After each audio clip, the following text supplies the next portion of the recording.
ચૈતરભાઈ વસાવા આપણે પધાર્યા છે એ બદલ આપણે જોરદાર એમને તાળીઓના ગણગણાટથી આપણે એમનું સ્વાગત કરી રહ્યા છીએ। અહીંયા લોકસભાના પ્રભારી શ્રી એવા મુકેશભાઈ બારિયા તેમજ જિલ્લાના પ્રમુખ શ્રી રાધિકાબેન રાઠવા, રાજેશભાઈ, રંજનભાઈ તેમજ તમામ આજુબાજુ ગામથી પધારેલ સરપંચશ્રીઓ, ગામના આગેવાનશ્રીઓ, વડીલશ્રીઓ, ભાઈઓ બહેનોનું અમે આમ આદમી પાર્ટી પરિવાર તરફથી આપ સર્વેનો ખૂબ ખૂબ દિલથી આભાર વ્યક્ત કરીએ છીએ।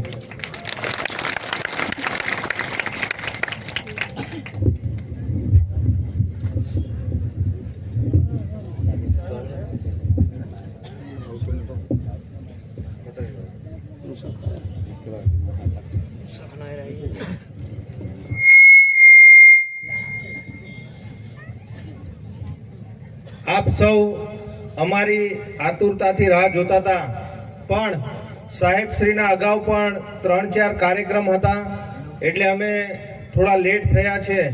એ બદલ તમામ વડીલશ્રી, આગેવાનશ્રીઓનો અમે દિલથી માફી ચાહીએ છીએ। અમને થોડું મોડું થયું છે એટલા માટે।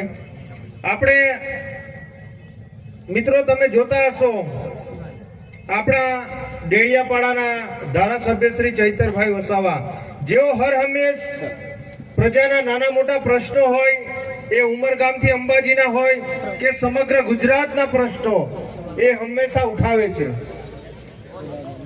આજે આ ભારતીય જનતા પાર્ટીના નેતાઓ આજે તમે જ્યાં જ્યાં જોતા હશો ત્યાં આજે 182 ધારાસભ્યો છે, પણ તેમ છતાં પણ એ લોકો ફક્ત એક જ ધારાસભ્યનો વિરોધ કરે છે। જો છો ને, આ ચૈતરભાઈ વસાવા એ ઉમરગામથી અંબાજી હોય કે સમગ્ર ગુજરાતના દરેક સમાજના પ્રશ્નો ઉઠાવે છે, પણ આ ભાજપ અને કોંગ્રેસના પેટમાં તેલ રેડાઈ રહ્યું છે। એમને ગમતું નથી। આ ચૈતરભાઈ અહીંયા ગાડી કવાંટમાં આવે, છોટા ઉદેપુરમાં આવે, દાહોદમાં જાય અથવા તો વ્યારામાં જાય, બારડોલીમાં જાય, એ લોકો એવું કહે છે ચૈતરભાઈ અમારા વિસ્તારમાં કેમ આવે છે? એવું કહે છે ને, ચૈતરભાઈ અમારા વિસ્તારમાં કેમ આવે છે? અરે ભાઈ, તમે તાલુકા પંચાયતના ચૂંટાયેલા પ્રતિનિધિઓ છો, તમે જિલ્લા પંચાયતના ચૂંટાયેલા પ્રતિનિધિઓ છો, તમે ધારાસભ્ય છો, તમે સાંસદ સભ્ય છો, તમે તમારા ચૂંટાયેલા વિસ્તારમાં તમે પ્રજાના કામ નથી કરતા। એટલે પ્રજાના પ્રશ્નો સાંભળવા માટે આ તમામ આદિવાસી જનતા અથવા તો સમગ્ર ગુજરાતની જનતા એ ચૈતરભાઈનો આગ્રહ કરે છે કે સાહેબ તમે અમારા વિસ્તારમાં આવો, તમે અમારા જે આ વર્ષો જૂના પડતર પ્રશ્નો છે એ પ્રશ્નો તમે વિધાનસભામાં ઉઠાવો।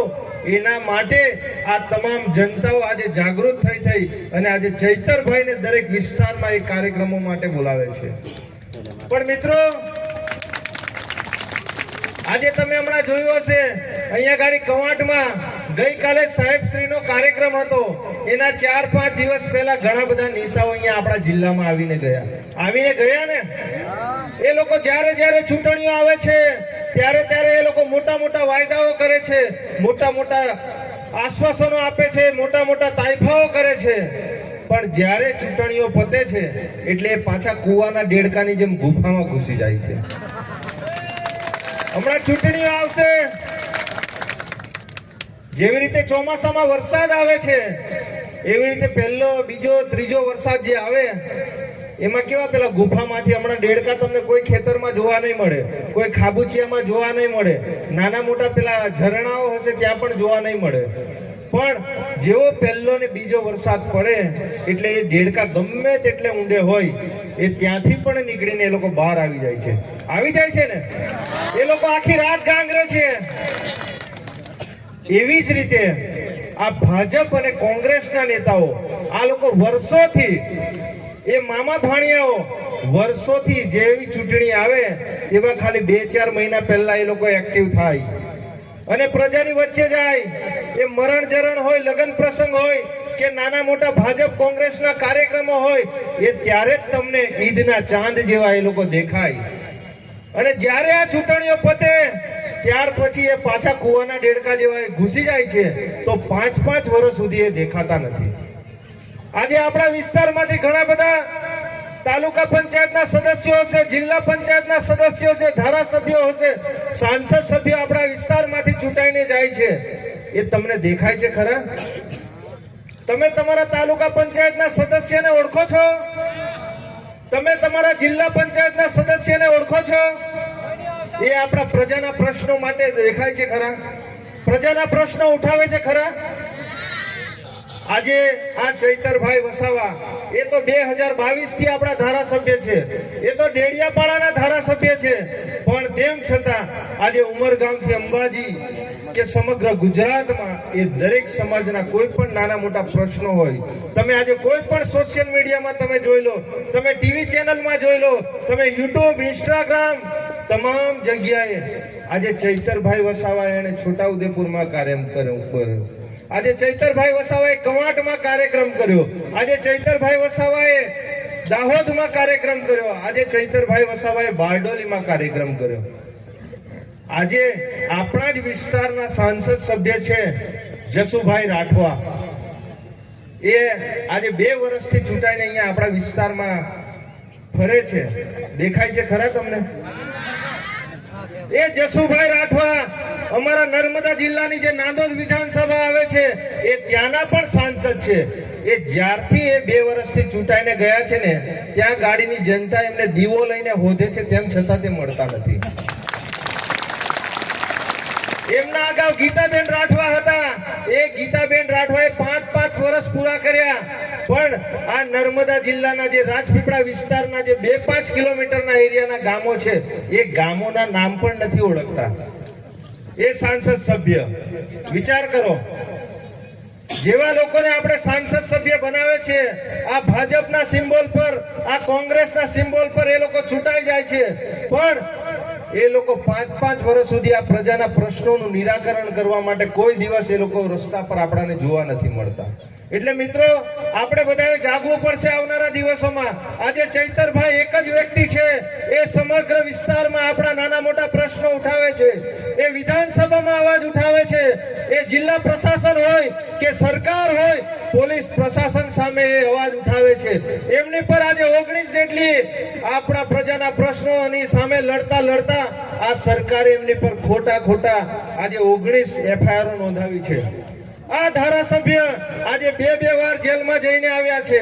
એમના ધર્મપત્ની ને પણ આ લોકોએ જેલમાં મૂકી દીધા હતા, પણ તેમ છતાં મિત્રો આજે આ ધારાસભ્યને આ ભારતીય જનતા પાર્ટી એ મિનિસ્ટરનું પદ આપવા કહે છે, એમને ભલભલી જાહેરાતો આપે છે, એમને લાખો કરોડો રૂપિયાની ઓફરો આપે છે, પણ તેમ છતાં આ ધારાસભ્ય શ્રી એવું કહે છે, મને જેટલી વાર તમારે જેલમાં મૂકવા હોય એટલી વાર તમે જેલમાં મૂકો, પણ હું આમ આદમી પાર્ટીમાં જ રહીશ અને આમ આદમી પાર્ટીમાંથી તમામ સમાજના જે પણ કઈ નાના મોટા પ્રશ્નો હશે, મારે સરકાર સામે લડવાનું થશે તો હું સરકાર સામે પહેલા ગોળી ખાવા માટે હું તૈયાર છું. ખાલી આપણે બધાએ એમનો સાથ સહકાર આપવાની જરૂર છે. મિત્રો, આવનારા દિવસોમાં તાલુકા પંચાયત, જિલ્લા પંચાયતની ચૂંટણીઓ આવે છે. આ ચૂંટણીઓમાં આપણે જેવી રીતે ધારાસભ્ય શ્રી તમામ વિસ્તારના પ્રજાના પ્રશ્નો ઉઠાવે છે, એવી જ રીતે આપણે પણ આપણા વિસ્તારમાંથી એવા પ્રતિનિધિને ચૂંટીએ જે આપણા રોડ, રસ્તા, જે પાણીની સમસ્યાઓ છે, જે આરોગ્યની સમસ્યાઓ છે, જે શિક્ષણની સમસ્યાઓ છે, જે રોજગારની સમસ્યાઓ છે, એવા પ્રશ્નોને ઉઠાવે એવા આપણા પ્રતિનિધિત્વને આપણે આ તાલુકા પંચાયત અને આ જિલ્લા પંચાયતોમાં આપણે બેસાડવાના છે. નહીંતર તો આ અત્યારે સ્ટેચ્યુ ઓફ યુનિટી જે નર્મદા જિલ્લામાં બન્યું છે, વિશ્વની સૌથી ઊંચી પ્રતિમા, આજે ત્યાં ગાડી ઘણા બધા આપણા સમાજના લોકોએ આજે બલિદાન આપ્યું છે. આજે આપણા સમાજના લોકોએ જમીનો આપી છે. આજે ત્યાં ગાડી જેટલા પણ પ્રોજેક્ટો નવા આવે છે એમાં આદિવાસી સમાજના લોકોની જમીનો ગઈ છે. આજે આપણા સમાજના લોકો આજે ત્યાં ગાડી જોતા હશો તમે, આજે ટાવરો પર ચડી જાય છે, આજે એ લોકો રોડ રસ્તા પર આવે છે, આ પોલીસ પ્રશાસન દ્વારા એમને ડિટેન કરવામાં આવે છે, એમની પર લાઠીચાર્જ કરવામાં આવે છે, એમની પર ખોટી ફરિયાદો એફઆઈઆર દાખલ કરી અને એ લોકો પર ખોટા કેસો કરવામાં આવે છે. મિત્રો, એવા દિવસો આપણા છોટાઉદેપુરના ના આવે એના માટે તમે પણ જરા જાગતા રહેજો. નહીતર તો આ ભારતીય જનતા પાર્ટીના નેતાઓ હમણાં હાઇડ્રો પ્રોજેક્ટના નામે આપણા નસવાડી તાલુકામાં એ લોકો કબજો કરવાના છે. ખબર છે ને? એમાં આપણા 27 જેટલા ગામો ઉઠે છે. જીએમડીસી ના નામે આપણે આવનારા દિવસોમાં અહીંથી જમીનો જવાની છે. એવા તો ઘણા બધા પ્રોજેક્ટો આપણા ટ્રાઇબલ વિસ્તારમાં આવી રહ્યા છે. એટલે આજે કેવડિયાની વારી છે. આવનારા દિવસોમાં આપણા બધાની વારી ના આવે એની પણ તમે ચિંતા રાખજો.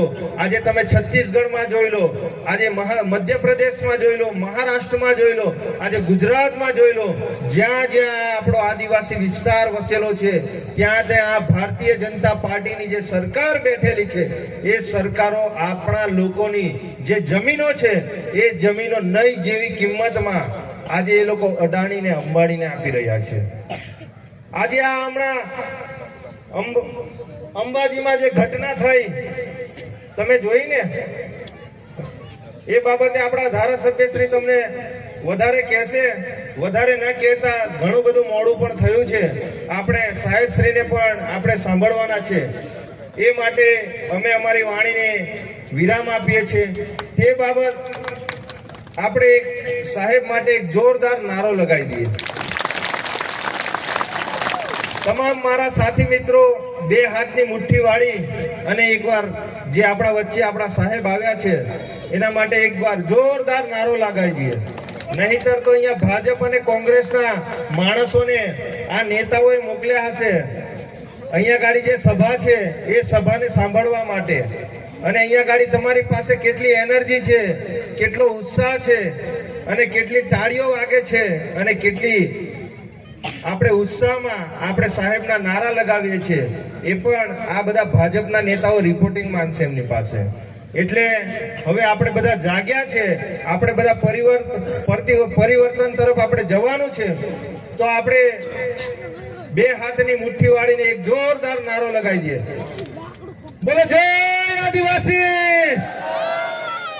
બરાબર બૂમ પાડજો. હા, પેલા પાછળ વાળા ભાઈઓ બરાબર બોલતા નથી.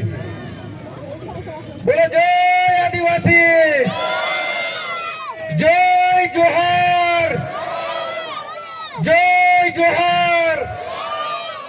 ચૈતર ભાઈ તુમ આગે बढ़ो,